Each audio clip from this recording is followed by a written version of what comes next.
শেষ পর্যন্ত কি লাভ হবে? আপনি অনেক টাকা কামাই করলেন, রেখে গেলেন, এই সন্তানটাই পরবর্তী সময় বললো আমার বাবা আসলে সৎ লোক ছিলেন না।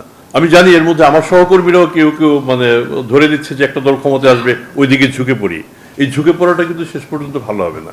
আমাদের কাজ হচ্ছে সেবাটা নিরপেক্ষভাবে সেবাটা প্রদান করা, আমরা সেই সেবাটা প্রদান করে যাব। আমাদের সামনে কিন্তু আরো বড় চ্যালেঞ্জেসের নির্বাচন আছে। সেই নির্বাচনটা প্রফেসর ইউনূস কমিট করেছেন যে জাতিকে একটা ভালো নির্বাচন উপহার দিতে চান, এবং প্রফেসর ইউনূস তো নিজে আর রিটার্নিং অফিসারও হবেন না, এসে আমাদের এইভাবে মাঠে নেমে তদারকও করবেন না। এই কাজগুলি আমাদের সবার করতে হবে। আমরা এদিকে যারা আছি ওইদিকে যারা আছি আমাদের সবারই করতে হবে। কাজে সেখানে আমাদের একটু সক্রিয় হতে হবে। আমি জানি আমাদের যে কাজটা হওয়া উচিত, দুদকের কাজটা বেশি কাজ হওয়া উচিত ভবিষ্যতে যাতে দুর্নীতি না হয়। একটু কম কাজ হওয়া উচিত যে এখন যাতে দুর্নীতি না হয়, আর আগের দুর্নীতি যাতে সেটার উপরে খুব আরো কম সময় নেওয়া উচিত। কিন্তু দুর্ভাগ্যবশত আমরা আগে কি দুর্নীতি হয়েছে এটা নিয়েই কিন্তু আমরা শতভাগ সময় প্রায় কাটিয়ে দিই। তো কাজে আমাদেরও পারসেপশনে একটা বড় রকম ভুল আছে। এই ভুল থেকে আমাদেরও বেরিয়ে আসতে হবে। আপনারা সবাই সহযোগিতা করবেন, এবং আমরা তো মানে অমরত্বের বাসনা করে লাভ নেই, আমরা আমাদের মৃত্যুবরণ করতেই হবে।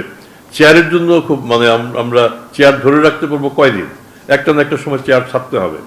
যেই সময়টুকুতে চেয়ারে থাকি সেই সময় যদি কিছু ভালো কাজ করে যাই, সেই ভালো কাজটা আমাদের থেকে যাবে। একটা ব্যাপার সত্যি যে স্বামীর ইনকাম কত, কিংবা মেয়ের বাবার কিংবা ছেলের বাবার ইনকাম কত, এটা তারা জানে না মনে করার কোনো কারণ নেই। তার বেতনের স্কেল কত টাকা তার পক্ষে আয় করা সম্ভব, এটা তারা সবাই জানে। কিন্তু যখনই বেশি টাকা আসে তারা অসন্তুষ্ট হয়, তা না, তারা সন্তুষ্ট হয়।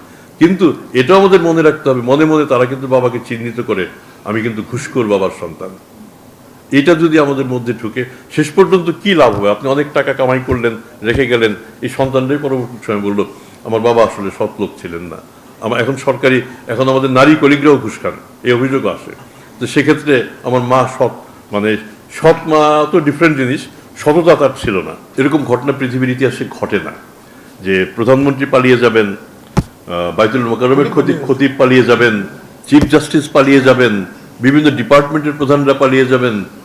এরকম ঘটনা ঘটে না। অনেক সরকার পালিয়ে যায়, সরকার চলে যায়, কিন্তু সার্বিকভাবে আমাদের প্রাতিষ্ঠানিক অবক্ষয় এমন একটা পর্যায়ে গেছে, এবং আমরা এমনভাবে সেই পর্যায়ে এগুলি করতে দিয়েছি, শেষ পর্যন্ত সামাল দেওয়া খুব ডিফিকাল্ট হয়েছে। আমরা যখন 1971 সালে দেশ স্বাধীন হলো, 16ই ডিসেম্বরের পরে হঠাৎ করে একটা বাহিনীর আবির্ভাব ঘটলো, সেটাকে আমরা তখন বলতাম 16 ডিভিশন। এবারও কিন্তু আপনাদের সামনে আরেকটা সংকট, এখন ভুয়া সমন্বয়ক 5th অগাস্ট ডিভিশন। যে কাজেই এটাও আপনাদের সামাল দিতে হচ্ছে। আমি জানি, আমার অফিসেও এরকম ভুয়া সমন্বয়ক পেয়েছি। প্রথমত সমন্বয়ককে, ইনি ভুয়া সমন্বয়ক হন আর প্রকৃত সমন্বয়ক, তাকে তো অবৈধভাবে তাকে সুযোগ দেওয়ার আমাদের কোনো কারণ নাই। যে কাজেই এটা যদি আপনারা প্রতিরোধ করা এখনই শুরু করেন, তাহলে আগামী দিনের অনেক সংকট থেকে আপনারা মুক্ত থাকবেন।